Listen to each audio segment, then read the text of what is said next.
उस बेटी के सम्मान के लिए, जो बेटी एक बहन भी है,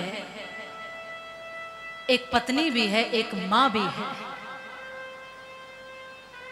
जो पुत्री बनी तो पितृकुल का की कीर्ति चाहती रही है, जो बहन बनी है तो बंधु की चिरायु मांगती रही है, जो हर एक रूप में सबका मंगल ही चाहती रही है, जो कभी किसी का अमंगल नहीं करती, वो बेटी जिसको गर्भ में कटवा रहे हो, जब वो बहन बनकर आती है तो वो भाई की कलाई पर राखी बांध करके भाई की कितनी लंबी उम्र की प्रार्थनाएं करती है। मेरा भाई इतना जिए जितना जब तक गंगा यमुना में पानी रहे, मेरे भैया की जिंदगानी रहे। इतनी लंबी उम्र की कामना वो बहनें करती हैं, एक मामूली सा धागा बांधकर। धागे में वो शक्ति नहीं है, शक्ति उसकी उस भावना और प्रार्थना में है जो माँ भगवती के चरणों में की जा रही है। वो जब पत्नी बनती है तो मांग में सिंदूर को धारण करके वो तमाम करवा चौथ के व्रत रखती हुई अपने पति के शुभ के लिए, मंगल के लिए, बड़ी उम्र के लिए, उसके अच्छे स्वास्थ्य के लिए, उसके जीवन के लिए प्रार्थनाएं करती हैं। उस प्रार्थना में शक्ति है।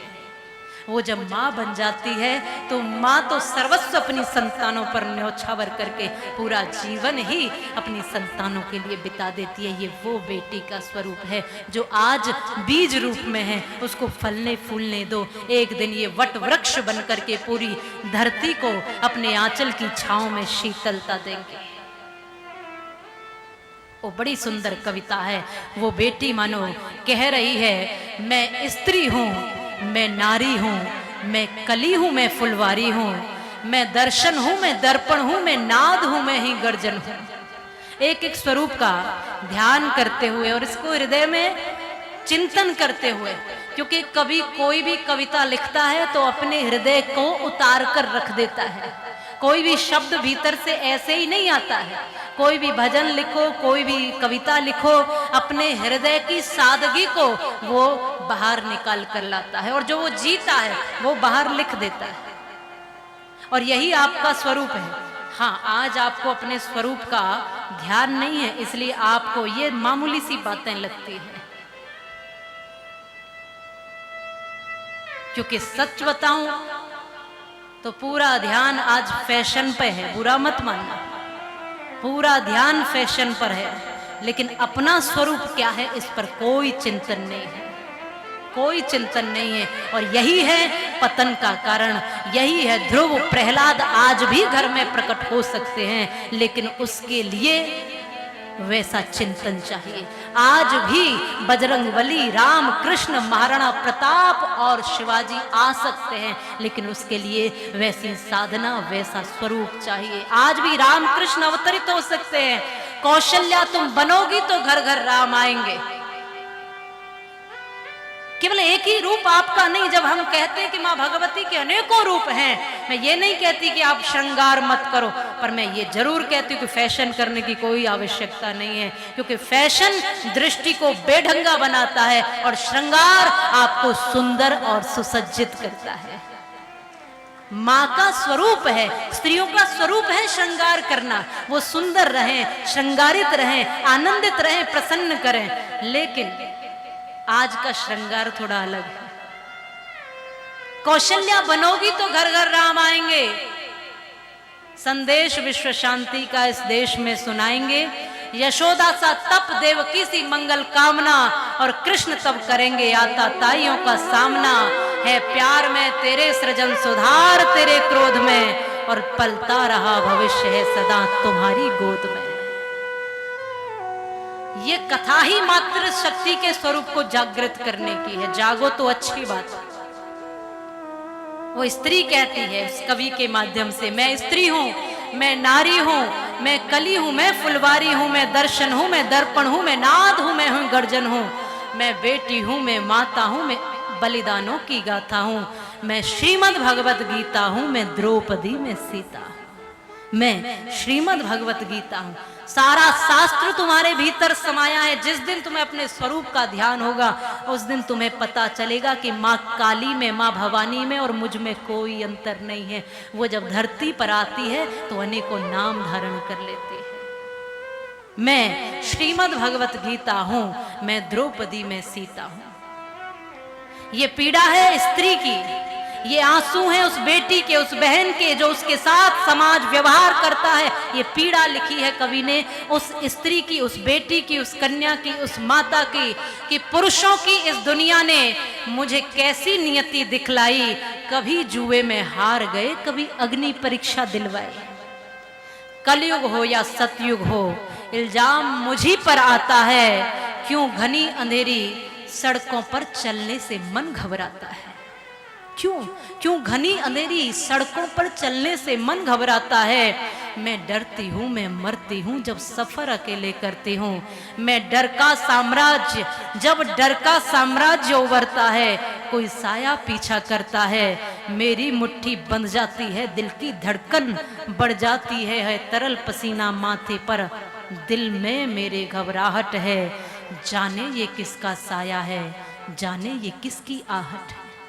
जब 6-6 वर्ष की बेटियों के साथ ऐसा व्यवहार, ऐसा दुर्व्यवहार, कुछ महीने की बच्चियों के साथ, कुछ वर्षों की बच्चियों के साथ, उन मासूमों के साथ जब ऐसा व्यवहार करता है, तो कवि अपने शब्दों को, अपने हृदय को उतार कर कहता है, मेरी मुट्ठी बंध जाती है, दिल की धड़कन बढ़ जाती है तरल पसीना माथे पर।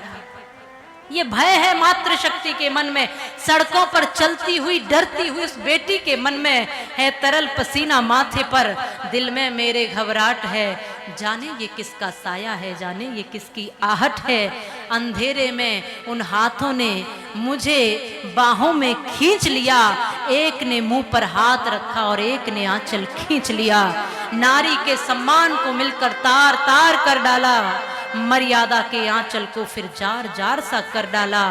मारा है मुझको, पीटा है, बालों से मुझे घसीटा है, फिर बर्बरता की उन सारी सीमाओं को तोड़ दिया और उन घनी अंधेरी सड़कों पर फिर मुझे तड़पता छोड़ दिया। सन्नाटे में चीख रही थी खून से लथपथ वो काया।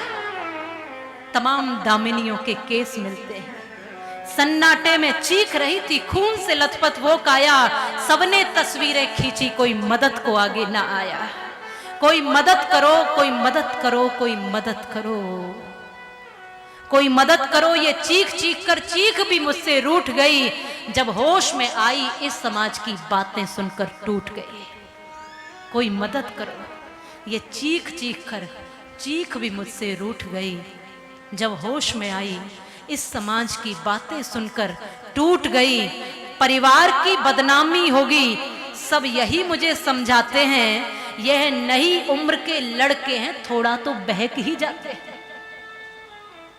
परिवार की बदनामी होगी, चुप हो जाओ। सब यही मुझे समझाते हैं, ये नई उम्र के लड़के हैं, थोड़ा तो बहक ही जाते हैं। अरे भूल जाओ जो हुआ उसे, ये लड़के बच ही जाएंगे। तुम लड़की हो, दुनिया वाले तुम पर ही प्रश्न लगाएंगे। क्यों निकली अकेली रात में, क्यों नहीं था कोई साथ में? क्या मेकअप था, क्या गहने थे, क्या छोटे कपड़े पहने थे? क्या मेकअप था, क्या कपड़े थे, क्या गहने थे, क्या छोटे कपड़े पहने थे? इन प्रश्नों की भूल भुलैया में सच्चाई कहीं खो जाती है। सब भूल जाओ कहने वाले, क्या तुम्हें शर्म नहीं आती है? सब भूल जाओ कहने वाले, क्या तुम्हें शर्म नहीं आती है? कैसे भूलूं उन रातों को, वो दामिनी जैसी बेटियां जिनके साथ ऐसी पीड़ाएं, ऐसी बर्बरताएं होती हैं। जरा जाकर कभी पूछो उनसे। कैसे भूलूं उन रातों को, मुझको छूते उन हाथों को, उन सारी तकलीफों को कैसे भूलूं उन चीखों को। मेरे शरीर की चोट तो कुछ ही दिन में भर जाएगी। वो बेटी कहती, मेरे शरीर की चोट तो कुछ ही दिन में भर जाएगी, लेकिन मन की पीड़ा सारी उम्र रह जाएगी। सब भूल जाओ कहने वाले, ये याद रखो। जो कहते ना सब भूल जाओ, चुप हो जाओ, बेटी हो, कैसे निकली, कब निकली, कहां निकली, जो ये प्रश्न करते हैं, सब भूल जाओ ये कहने वालों। याद रखो ये आखिरी गलती आपकी भी हो सकती है। कल सड़कों पे बेसुध बहन या बेटी आपकी भी हो सकती है। कल सड़क पर बेसुध बहन या बेटी आपकी भी हो सकती है।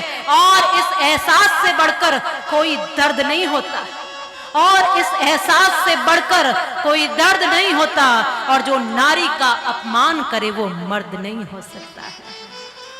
जो नारी का अपमान करे वो मर्द नहीं हो सकता है। जब सजा मौत की लागू होगी, जब सजा मौत की लागू होगी सारे दोषी लड़कों पर, फिर कोई लड़की नहीं मिलेगी खून से लथपथ सड़कों पर। तो आओ आओ मिलकर प्रण लें। भगवती की कथा सुन रहे हो ना? आओ प्रण लो मेरे साथ और ये आह्वान करो, अपनी मर्यादाओं को समझो और नारी का सम्मान करो, नारी का सम्मान करो, नारी का सम्मान करो। सबकी अपनी एक मर्यादा है। केवल मर्यादाएं स्त्री के लिए नहीं है, केवल मर्यादाएं माताओं के लिए नहीं है, केवल ये लकीर लक्ष्मण रेखा माताओं के लिए नहीं है। सबकी अपनी अपनी एक रेखा और मर्यादा होनी ही चाहिए। जब हम ये पूछते हैं और ये कहते हैं कि 6 बजे के बाद लड़कियों को बाहर निकलने की जरूरत नहीं है, तो जब आपके बेटे रात के 12 बजे घर लौटे तो ये पूछा करो कि तुम भी रात के 12 बजे घर से बाहर क्या कर रहे थे। ये रखा करो साहब। ये समानता का युग है तो समानता की बात किया करो। रेखाएं अपनी अपनी सबकी हैं, मर्यादाएं अपनी अपनी सबकी हैं। पुरुषों की एक अपनी मर्यादाएं, माताओं की एक अपनी मर्यादाएं, आपका एक अपना जीवन है और आपका अपना एक जीवन है। और जब इस समानता से एक दूसरे का सम्मान करते हुए हम जीवन को जिएंगे, तब इस युग में भी हम सतयुग का अनुभव कर पाएंगे। ये है माँ भगवती की कथा का सार। मैंने कहा ना, ये दरिंदगी, ये दुष्टता। महिषासुर ने तो माँ भवानी को ही कहा था कि मैं तुम्हारा वरण करना चाहता हूं, जैसे भस्मासुर ने पार्वती जी को कहा कि मेरी पत्नी बन जाओ, मैं तुम्हें स्वीकार करता हूं। तो ये जो दृष्टि है, ये जो वासना में दृष्टि है, ये हमारी दृष्टि नहीं है। हमारी दृष्टि तो वो दृष्टि है जब लक्ष्मण जी स्वरूपणखा भी आती है तो उसको भी माँ कह करके प्रणाम कर दिया करते हैं। और वो कहती है कि मैं गढ़लंक में वास करूं और तू वन वन फिरे ब्रह्मचारी, और प्रीत नहीं परिचय नहीं किस विध भई मैं तेरी महतारी। तब लक्ष्मण जी कहते हैं, साच कहूं सुन तो ही निसाचरी, तू मेरी मात भई जब ही ते, काम के भाव लिए उर में, तू राम के तीर गई जब ही ते। जब तुमने राम जी से कहा तुम सम पुरुष न मोह सम नारी, यह रचना विधि रची विचारी, उसी समय मैंने कहा कि तुम प्रभु श्री राम जी के पास विवाह का प्रस्ताव लेकर जा रही हो तो मेरी तो माँ हो गई, क्योंकि मैं जानकी जी को भी माँ के रूप में ही देखता हूँ।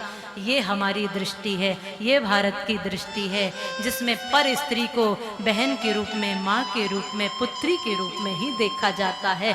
ये हमारी दृष्टि जब होगी तो समाज में चलती हुई, सड़कों पर चलती हुई कोई बेटी घबराएगी नहीं, बल्कि उसको ये लगेगा कि ये साथ चलने वाला मेरा भाई है, मेरे पिता तुल्य हैं, मुझे कोई डर नहीं है, मेरी रक्षा करने के लिए सभी हाथ हैं। इसलिए भक्षक नहीं रक्षक बनना सीखिए।